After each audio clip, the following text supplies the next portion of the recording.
Get ready to laugh with Gotham Comedy Live's Best of the Best. With your host, Lynn Koplitz.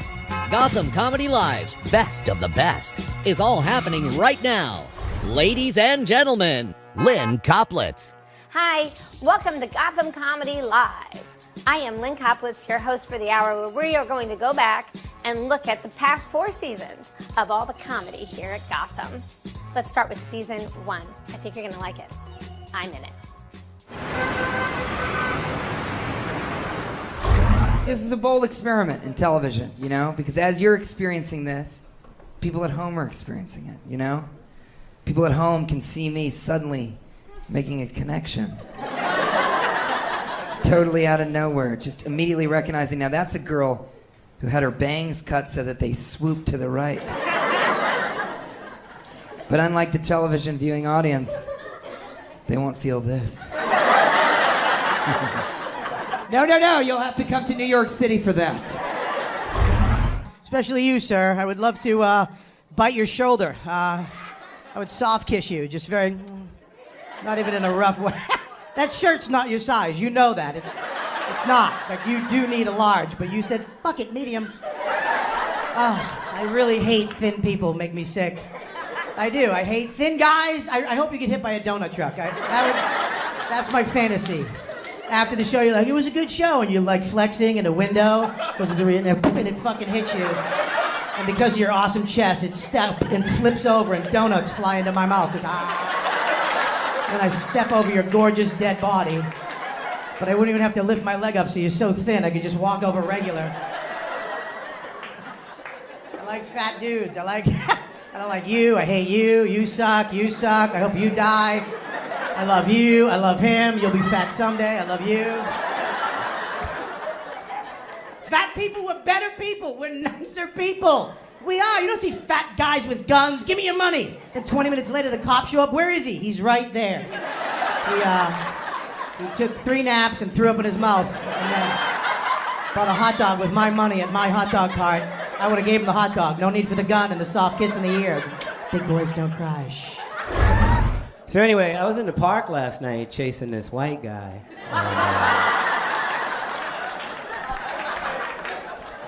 You guys aren't too fast, but you run a really long time. I would have had to have been Kenyan to catch this dude. I mean, run right next to him. What type of shoes are those?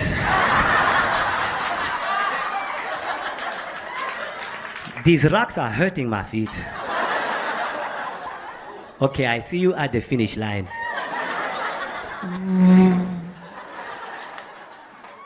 That's the sound brothers make when they run.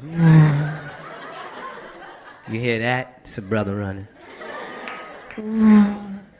Mommy, what's that? Black guy running. Mommy, what's that? Rest of the basketball team. Oh, you're so young and sad. Look at you. She's so sweet and beautiful. How old are you? 27. 27. Oh, you giggled because you're at the end of young. 27 is the end. It's so sad. It's the end of young. Are you white? You're a white girl? Listen to Auntie Lynn. I don't know if you can tell, I'm not really doing comedy anymore. Surprise. I'm more about information now. My life's over. And I don't have my own children. I see the whole, like the prophets who've come before me, I have things to tell you. Now listen to me. Not Jesus prophet, more like Simon and Garfunkel. You're too young. Listen to me. Listen. This girl. See this girl next to you? She can laugh whatever she wants. God knows how old she is. Get a shot of her. She's an Asian girl. She's probably 4,000 years old. No one... These ladies too. Get them. Fucking women of color. I can't stand it. They don't age. Nubian princess. She'll look like that forever. White girls right here. Stop laughing, white girls. Stop laughing. Let me tell you why. Because white women, we age like bananas. Listen to Auntie Lynn. Right now you're laughing. 20 years from now, you're going to be looking in the mirror going, what the fuck was so funny? Because you're a little green banana till you're in your 30s. You're a green banana. Anything is possible. You could end up in a bread mix and cereal. Someone might eat you all alone. Who knows? It's so exciting. Then in your 30s, you're right. That's why boys listen to Auntie Lynn. If you're dating a woman in her 30s, a white woman, and you feel like she's trying to trap you, that's because that bitch is trying to trap you. She knows she's right. You gotta peel a banana. We gotta go, go, go, go. Before there's a bruise. Have you ever seen a bruised banana? For as long as it takes us to ripen, we rot that fast. Once there's a bruise on the banana, what do you have? You have like 3 days before it's not even recognizable. People are walking by the kitchen. What's on top of the refrigerator? The dog keeps barking at it. It don't look right. I think women get the short end of the stick on the whole sex game. You know, guy has sex with a lot of girls, he's a cool guy. Girl has sex with a lot of guys, everybody makes fun of her. I hate when guys pull this move. They go, hey, you know, I had sex with that girl. I'm the man. And you go, well, she had sex with him too. And they go, oh, what a slut. Well, how come she's a slut now? How come she wasn't a slut when she had sex with you? You never hear a guy say that. Whew, she fucked me. What a whore. Wow, that's gross. You've got some problems. Get your shit together, all right? This is a wake-up call, okay? Come on. We're so mean to promiscuous girls in this society. You know, slut, whore, she's loose, she's easy. What a skank. Why are we so mean to these girls? Don't we all like sex? Why are we getting mad at the one group giving it away? Yeah? No, we all like Banana Republic, but if they have a sale, nobody calls them a whore. Yeah? I don't get it. We got a black president now. Gay marriage is legal here, yet sluts are still oppressed. That's the one group in this country that still gets stepped on. And I'm the only guy sticking up for these women, all right? Yeah. Yeah, come on. Yeah, even women won't stick up for them. Those sluts will ruin it for everybody. No, you could put out too. Please do, come on. I genuinely don't understand it. I feel like if we're going to make fun of a group of women, let's make fun of the prude girls, right? They're the boring, annoying ones. Let's kick them off their high horse. Why do we reward these women, you know? Oh, I don't have sex till 3 months into a relationship. Yeah, because you have nothing else to offer. Get a personality together. Come on, kick it up a notch. Let's move it along. Because let's be honest, prude girls, they're like mom and pop shops. We all pretend to like them, but they're more expensive and they close early. All right? Yeah. Promiscuous girls are like Walmart. All right? When they move into a neighborhood, everybody starts complaining. But at 4 in the morning, when you're in a pinch, you're glad they're there. Yeah. We'll be right back with Gotham Comedy Live's Best of the Best.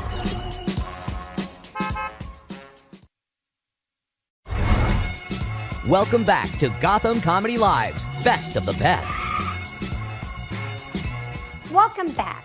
I'm glad you're still here, watching the best of Gotham Comedy Live. Now, what do relationships, New York City, and traveling have in common? Give up? Season 2 of Gotham Comedy Live.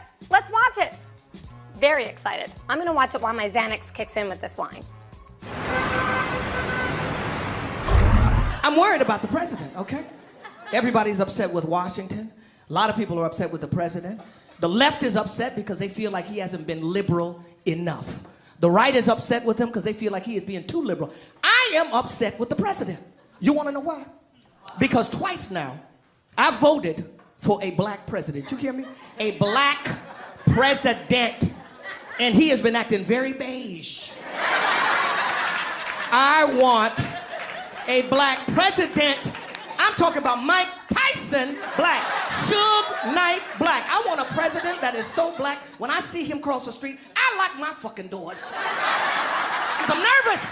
That's how you get shit done. Fear and intimidation. Fuck trying to get along. These Republicans don't like you. They ain't trying to help you. They are cock blocking each and everything you are trying to accomplish. It is time to get gorilla on their ass. I want a black president. I'm talking about Sam Jackson, Pulp Fiction, black. I want a president that don't take no shit. I want a president that is so black. When he walks on the floor of the United Nations, foreign dignitaries look at him and go, not this motherfucker. Sign the treaty, give him what he wants. This is what we need. This is what we need. I want a president that is so black. I'm talking about Wesley Snipes before he fucked up his taxes black. I voted for Blade. I want a superhero in the White House. He should be wearing tights and a cape, flying around the Capitol, making shit happen.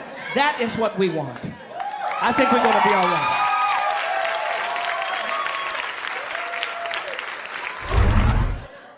And it's amazing, the most amazing place I went, for the first time, I went to Alaska. And and I saw a moose for the first time. By applause, who here has ever seen a moose in the wild? Oh, you've seen a moose? Let me ask you this, yes or no, was it a lot bigger than you thought it would be? Hell yeah. They're dinosaurs. I thought a moose was the same size as a large horse. I thought this was me petting a moose. You know what this is? This is me rubbing the back of my hand on a moose's balls. Yeah. And they don't like that. They do not like, and it's strange because I love it. How it feels on the back of my hand. They feel like peaches that taste like ass. So, I'm in Alaska, and there's a sign on my hotel door that says, "Beware of moose." And if you're a New Yorker, you probably would do the same thing I do. I did. I took a picture of it and posted it on Facebook. Oh my God, look what these hillbillies are dealing with. I wake up at 5 a.m. I decide I'm gonna go to my rental car, go for a little drive, see a little bit of Alaska. I open my door, between me and my rental car is a moose. Now, if you grew up in an urban area and there's a large mammal between you and your rental car, you probably would do the same thing I did. Ha! Get on out here, moose. Ha!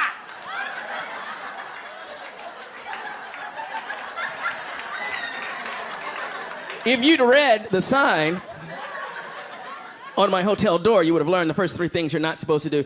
Make direct eye contact, make any wild body movements, or any loud noises. Ha! I can't even describe what the moose did other than to say it was the most gangster move I've ever seen an animal in the wild do. Yeah, the moose is over here. It's quiet. It's quiet in Alaska. There's no subways, there's nothing but mosquitoes. I come out of the hotel. Ha! And the moose just does this. Just goes.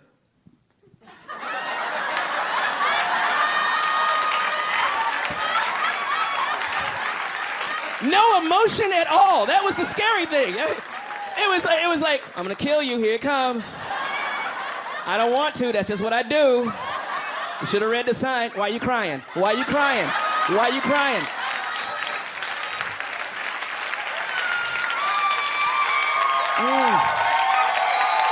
Thank you. I know, it worries me, this stuff, man. You know, I had a drone fly over my house in Los Angeles last week. That's how much we're losing our privacy. They're looking into our backyards. It's a scary time. And we're doing this, of course. We have a lot of these security measures to protect our freedom. They say, we want to protect our freedom. America's the most free country in the world. Yeah, well, if it's so free, how come it's the only country where you got to take your shoes off when you go to the airport? Because 10 years ago, some guy lit his foot on fire on an airplane and nothing fucking happened. Now every time you go to the airport, you got to tiptoe through the airport in your slippery socks just because you want to go to fucking Cleveland, right? And take your laptop out of your bag. Take your laptop out of your bag and tiptoe around in your slippery socks.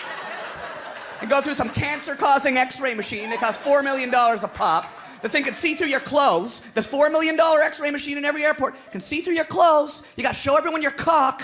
Is that freedom? Every time you go to Cleveland, you gotta show everyone your penis?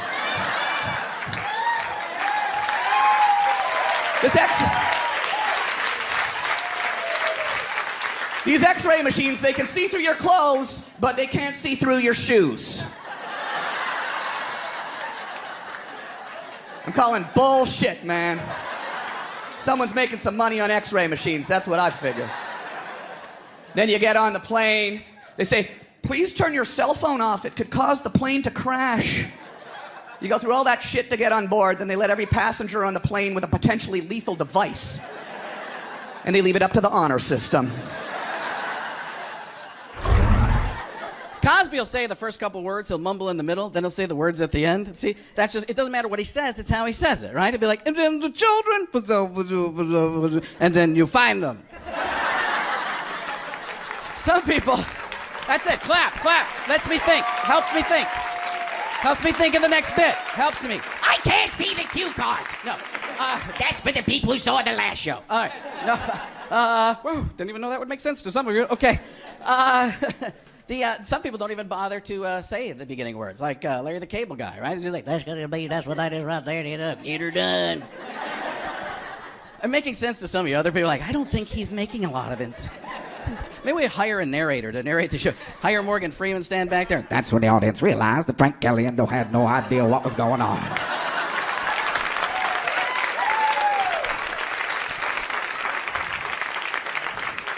Truth of the matter was, he wasn't sure what he was going to talk about either. He was just going to walk from one side of the stage to the other side.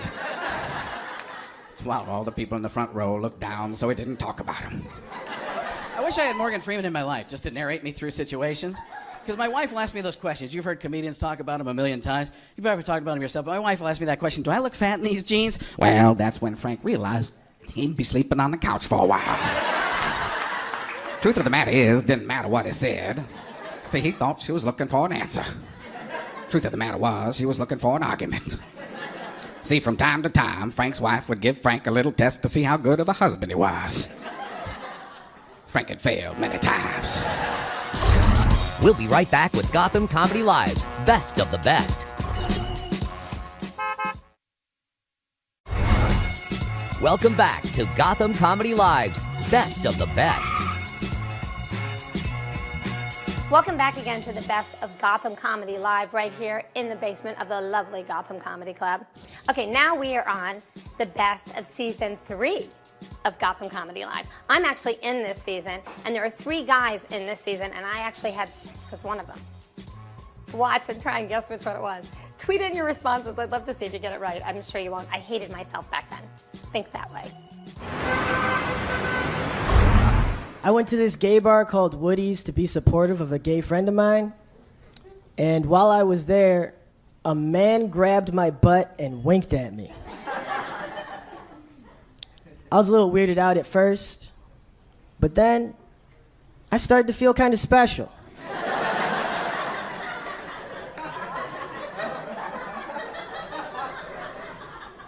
No one's ever grabbed my butt like that before.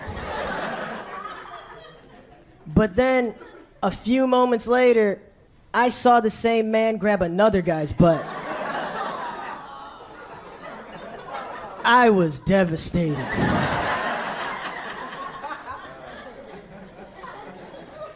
I'm not gay. I didn't want to be with him. I just didn't want him to be with anybody else. Weird. It's such a weird job. Like, even though it's TV, you guys are all looking at me like, I gotta solve the problem. I can't believe I do this for a living. This wasn't even my goal. I wanted to be a badass. That's what I wanted to be, like a dude who, like, as a kid, I thought I was gonna be vanquishing evil and protecting the innocent. Like, in this position, you know what I mean? With like a girl over my shoulder, I rescued in a teddy and a machine gun. And she's like, oh, I'm scared. I'm like, calm down. You know what I mean? Like, I'm wet, I don't know why, and I bust through a window. I just want to, hey, gay! You know, my shirt's ripped, obviously, because if you're a badass, your shirt's always ripped, because you get in fights, guys cut you, like, what the, and, you know, and girls are like, they get overcome with lust, like, I can't wait, and they rip your shirt, and you gotta have a huge shirt budget, is the point I'm making. But I'm not, the bummer is you get it to be an adult and you realize I'm not built for that kind of, I don't know if with a woman and a machine gun, I don't know if I could even get air. You know what I mean? I don't know if I have that bone structure. That's what kills me. I didn't grow into the guy I wanted to be. I'm not built for, heroics. I'm built for dance. Look at this shit. I'm serious. I know. I've never taken dance. I can do 4 of those. I'm just a natural. It sucks. I don't like it. I've always wanted to be really muscular. I lift weights. I overeat. I just stay narrow and supple. I'm built. Look at the humanity in my eyes. It sucks, man. I'd love to be a dancer, too. I think it'd be amazing, but I'm just, I'm straight, and we live in such a homophobic society. There's so many rules I can never be creative the way I'd want to be. I can't...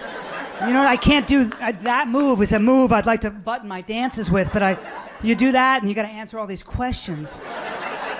There are so many straight guy rules. It's so ridiculous. We're so homophobic. Like, I can never frolic through wheat. I was thinking about that the other day. I can never just forget my troubles. Like, I can't even run through a wheat field and drag my hand behind me like this. It's not written anywhere. I just know somehow that's suspect. I'll never know what the top of wheat feels like. It sucks. You know? I think I'm allowed to touch the side of wheat. I think I can do this, because he did that in Gladiator. I think I'm allowed to, you know what I mean? But the minute I go from, it's so interesting, the details. The minute I go from here to here, you know what I mean? That's when they're like, wait a minute, he fucks guys, you know? It's not fair. And I don't, for the record, I don't fuck guys unless it's an emergency. And even then, they're like, you're gay. I was in Europe. What are you talking about? I was frowning the whole time. I'm a parent. I got a baby. We named him Blue Ivy. Come on, that's not his name. We wanted to give him a name that told other children he liked children, so we named him Sandusky. And, whoa, I didn't know this was an alumni show. Oh my God. Whoa. My kid's cute. His name is Lincoln. He's a cute kid, but I feel self-conscious talking about him because I feel like people lie about their babies. You know what I mean? Like, whenever somebody has a baby, they give it the same bullshit phone call. They're like, oh, you gotta see this cutest baby in the world. Oh my God, it's so cute. But who do you believe? Because everybody says that, but there are a lot of ugly babies out there, man. But you never get that call. You never call the hospital like, oh my God, she had a baby. How is it? Dude, don't even come. This thing is fucking disgusting. Apparently our sister's been having an affair with a gremlin the last 3 months. Don't put water on it. There'll be like 8 million of them running around the hospital right now. It's a mess. I get to go home now. I live close here. I live on Sullivan Street, 229, apartment 3B. That's gangsters, and that's my real address. I'm not scared of you people. I've lived alone in New York for 20 years. What are you going to do to me? There's nothing you can do that I haven't planned for. You going to rape me? You can't rape me. I'll kiss you on the mouth. How you going to rape that? How dare you, rapist? You think I don't have a rape plan? That's the worst predator on a planet next to a pedophile and a polar bear, and I got plans for them too. You crawl in my window, you're crawling out half the rapist you were when you crawled in. I'm gonna mouth kiss you, I'm gonna whisper I love you, I'm gonna hold you. Did you guess who it was? Did you tweet? Oh, well, stick around. Season 4 is coming up. I didn't fuck anyone in that season, but it's still good. We'll be right back with Gotham Comedy Live's Best of the Best.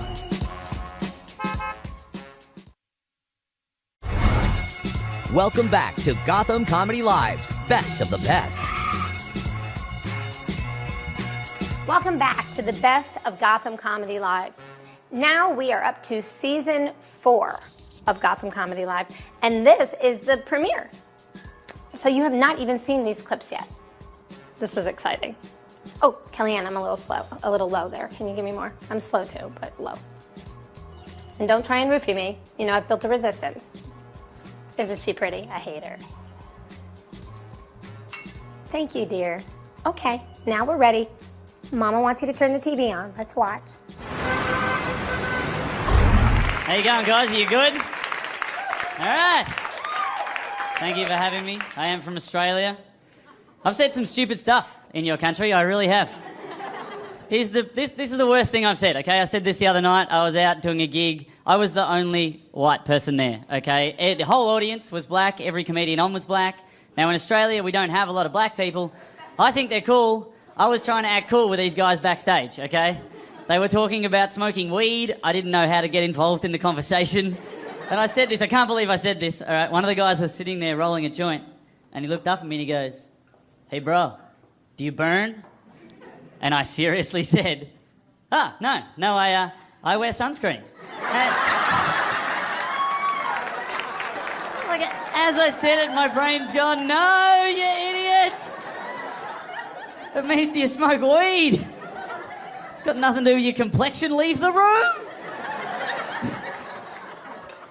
But I had a good night with these guys, they were fun. At the end of the night, one of the comedians comes up to me, he goes, "Hey man, nice meeting you." Went to shake my hand.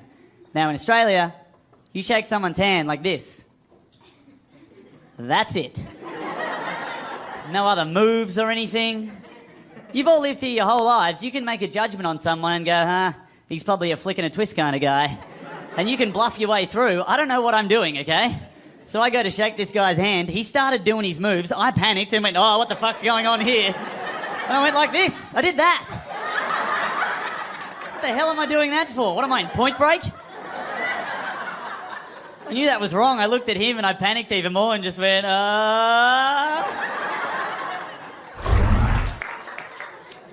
Mentally, I am an adult male. I have it together. But emotionally, I am still just a teenage girl. There's a huge mess inside. I will give you an example. I am heterosexual, but a friend of mine told me this gay guy we know said I was hot, and I had like 1 million follow-up questions. Let me get this straight. Did he say I was hot, or did he say I was cute, or did he say I was boyfriend material? What were his exact words? Am I blushing? I feel like I'm blushing a little bit.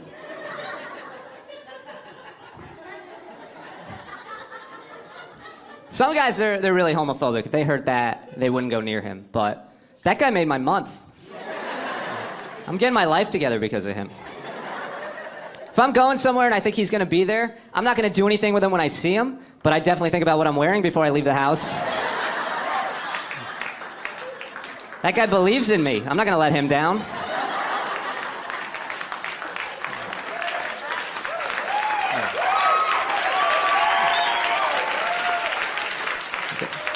I guess you guys believe in me too. All right.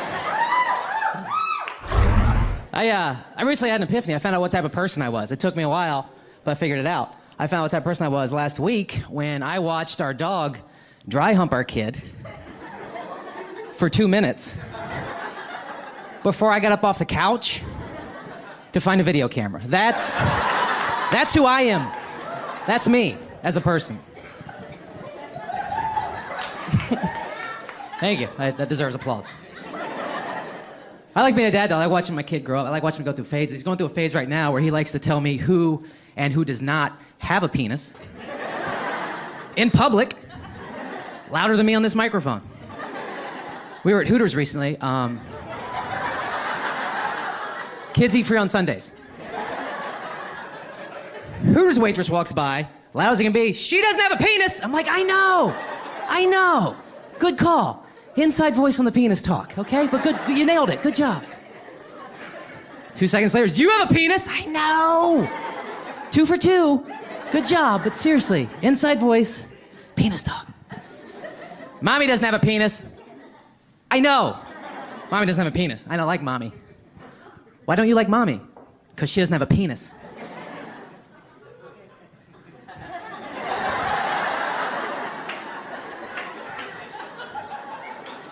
Well, that's why I do like mommy, so let's agree to disagree on mommy. Oh, thank you. I haven't joined a gym because of this. I'm in my 30s, so my options are either join a gym or get married. And the gym at least lets me go month to month.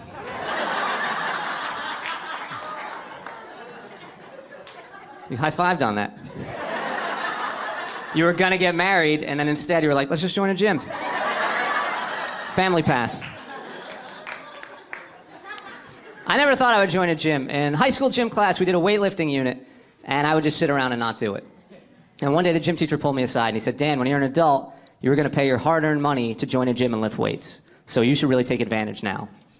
And I had no idea that the guy who wore sweatpants to work was gonna be 100% right.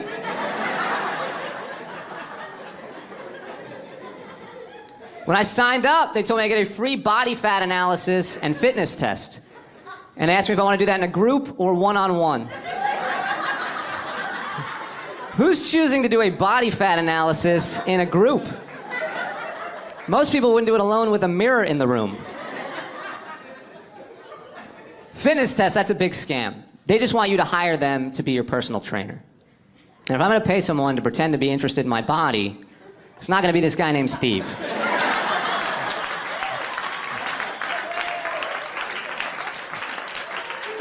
I already got a guy interested for free. I really just joined the gym because I went through a bad breakup and I thought it would be a good distraction. And I had no idea the trainer was going to ask all these personal questions. He asked me, Dan, what are your goals? I don't know. Revenge?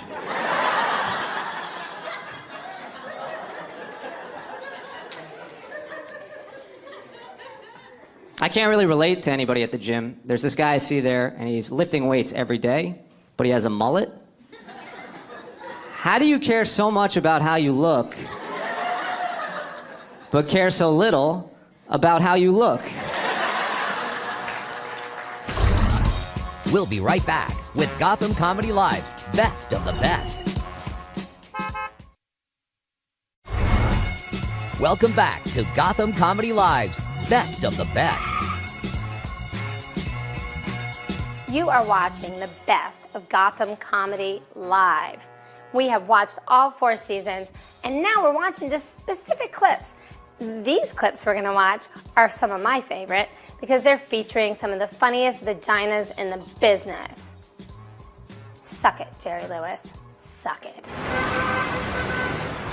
I'm trying to date. I recently joined a free online dating website. I joined OkCupid. I'm glad I joined OkCupid. I learned a lot about myself. Like, I learned that I'm a girl. I've never felt like a girly person, but now I know that I am because the sole reason I didn't want to join that website is because I still wanted the story.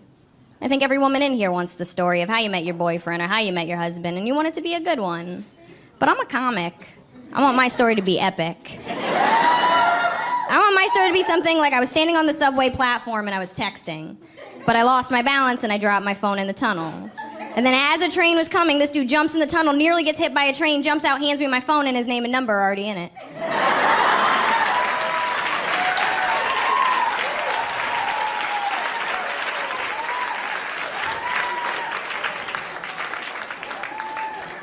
And his name would be Odyssey. I did some things in my 20s. I'm not proud of it. I'll admit it. I slutted it up nice and good. I was usually heartbroken. I'd be madly in love, and I'd get dumped. I'd just get right back out there. And I think my thinking was, if I can just get enough dicks inside of me, one of them will eventually touch my heart.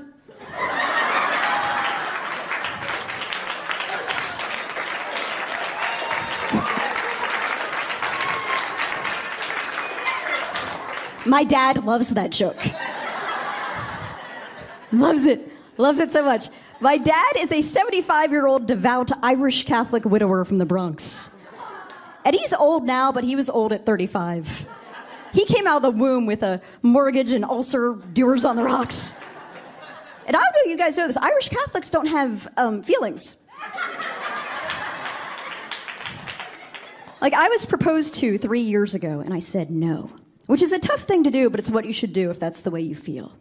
But I made the mistake of calling my dad afterwards, and I was just in hysterics. I was like, Dad, the only man who's ever loved me proposed, and I said no, and I'm gonna die alone, I'm never gonna have a baby, and I really wanna get a dog, but I'm never home. And my poor dad was just ill-equipped. He's like, you're gonna be sad. You're gonna be sad for a good long while, but then you get yourself a new hairdo and you'll be fine. And that's when I became a redhead. Yeah.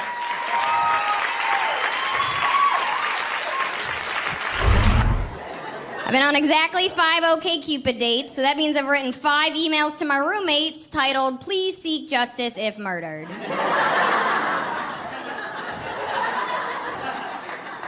For anybody that is trying to online date, I want to give you some hope. I did meet a dude online. It didn't work out, so it's a weird way to give hope. But you have to understand, there's still people that don't use their credit card on the internet. I fucked a dude from the internet. I'm like a success story and a survivor. I want a t-shirt. I think he was my boyfriend. He always texted me back.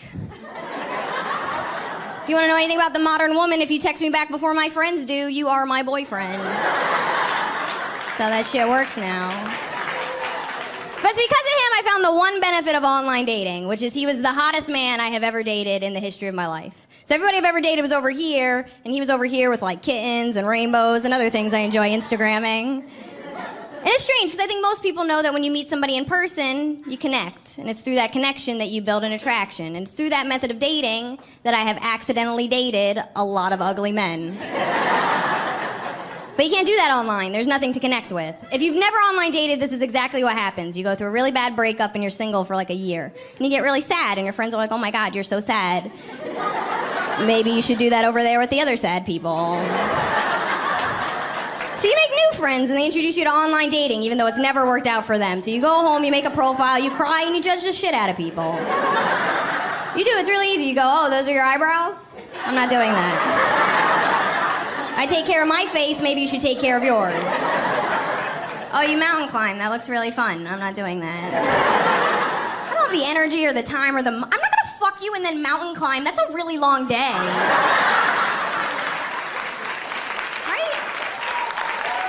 I'm not doing that.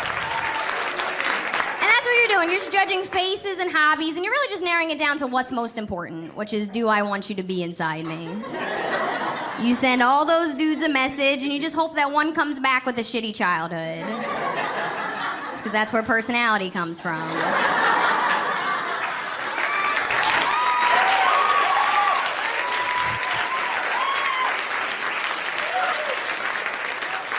That's why I've been so charming.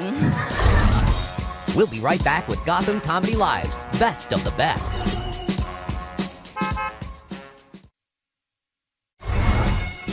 Welcome back to Gotham Comedy Live's Best of the Best.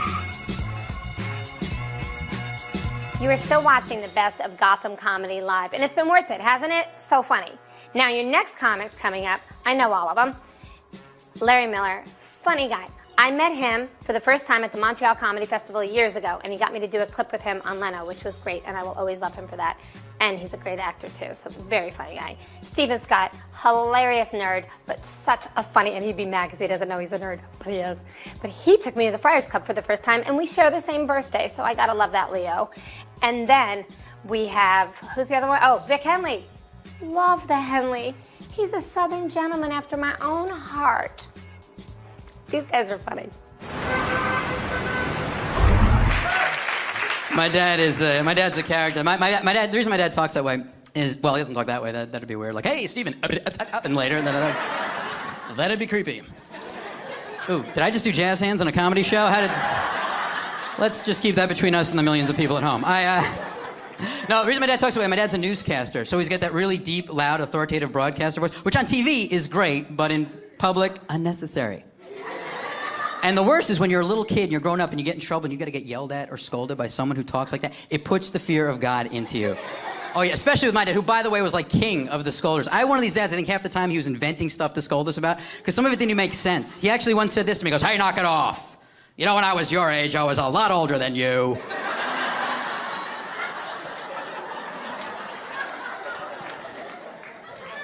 I think Dad's been drinking. But the worst, though, is if ever I was so bad that my mom would have to go and, like, call him up at work. You know when moms finally are fed up? They found out, that's it, I'm calling your father. That was the worst, because he was already in that newscaster frame of mind. So whenever I'd get yelled at, I always felt like I was a breaking story. Oh, yeah, he'd pick up the phone in that newscaster cadence he didn't play. Like, how's your father? Ah, your mother just told me what you did. Well, I'll tell you something, mister, you're in a lot of trouble. And you're gonna get it when I get home. Tonight, at 11.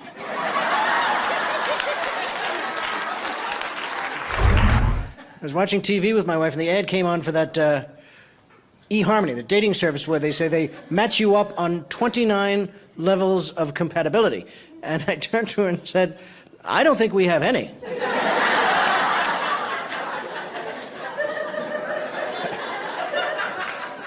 And she said, any what? And I said, the 29 levels of compatibility. And she said, yes, we do. I said, no, we don't. And she said, we have all of them. And I got out the dictionary to look up. I looked up compatibility. It says, capable of living together harmoniously or getting along well together. And she said, oh my God, we don't have that.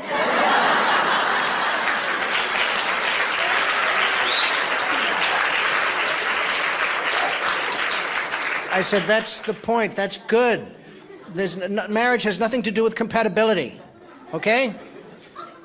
First time you can't make a house payment, it doesn't matter that you both like red.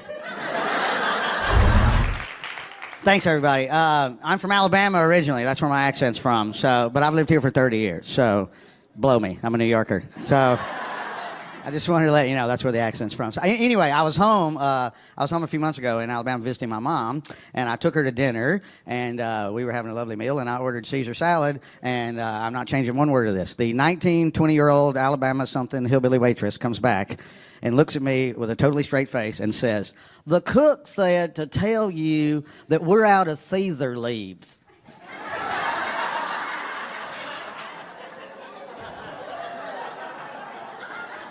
Right, okay. Sometimes in comedy, you see something, you have an idea, you go on stage, you work it out a couple of weeks on the stages of New York City, and it actually turns into a joke. And then sometimes in comedy, you're just sitting at dinner with your mother, and the heavens open up, and a moron flies in on a Pegasus unicorn of idiocy, and with a completely straight face goes, "The cook said to tell you we're out of Caesar leaves." I was like, "Romaine?" She goes, "I don't know. He just said to tell you that we're out of Caesar leaves." My mom is funny too with the messages. Her problem is the opposite. My mom will call you up. You know, if somebody has a story to tell you, they'll call you up on your machine and they'll say, "Hey, dude, I got a funny story for you. Call me back," and then you call them back and they tell you the story. My mom just leaves the entire story on the answering machine. And it's not even important stuff. It's like where she went shopping that day, medical updates from distant family members I hadn't even seen since I'm 8, you know? So I basically got a brand new phone number just for my parents to leave me their crazy messages. And I have a good old-fashioned answering machine to go with it, with the button. So now when I'm home and they call, I listen to their messages like this. Beep. Hi, sweetie, it's your mother. Remember me? I'm the woman who gave birth to you. It's been 3 days and I would like to know that you're still alive. Look at me, I'm sitting here and I am reading through the obituary column. And I am not seeing your name anyplace. So I'm expecting a call. Love you. Beep. Yeah, Steve, it's your father here. I'm in the car. Your mother's calling. Up where you are. So, of course. Hi, sweetie, guess who? I love Guess Who, like I have no idea whose voice. Sweetie, it's Mom. Where are you? Wait a lunch next weekend. Because it's your sister's birthday. And everyone's coming over and we're shopping yesterday and I bought the most beautiful 30% off. I couldn't believe it. And the woman with him, because Aunt Sylvia's stool sample came back from the lab. I don't know, the doc, when I was 9.